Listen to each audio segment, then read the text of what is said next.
徛在地看世界，来看新冠病毒伫美国已经有超过13万人死亡，确诊的病例超过293万例，全世界排第一。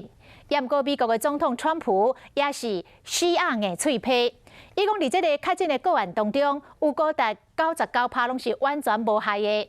美国嘛有真侪民众甲因的总统同款，认为这个疫情无啥物大不了，照常公欢开舞会，甚至有大学生有够喊鼓，大家竟然来烧书，只要若先为着新冠病毒，就算赢，会当摕奖金。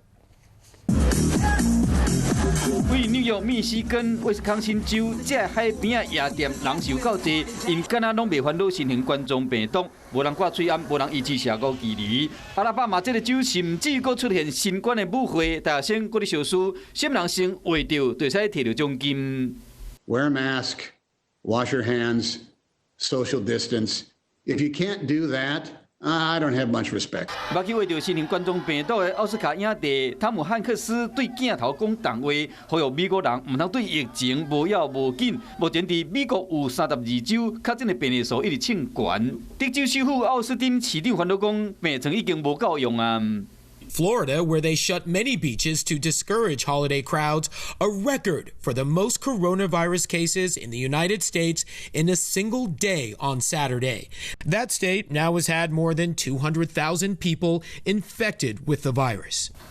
目前，敢若康乃狄克州、麻州、肯塔基、也有新罕布夏这些州确诊病例数有下降。纽约嘛开始第3阶段重启经济计划，包括米甲店、SPA、赤字店拢会使营业，公共篮球场、网球场嘛开放予民众使用。不过餐厅目前依然无多开放室内空间。新型冠状病毒伫全球作乱，改变所有人的生活方式。到底这病毒是为倒位来？密报一直是偷货嫌疑犯。联合国警告讲，各国政府拢爱照叮当，阻断病原体为动物跨越物种的界限，为何人类也若无未来，真有可能会爆发更较侪传染病。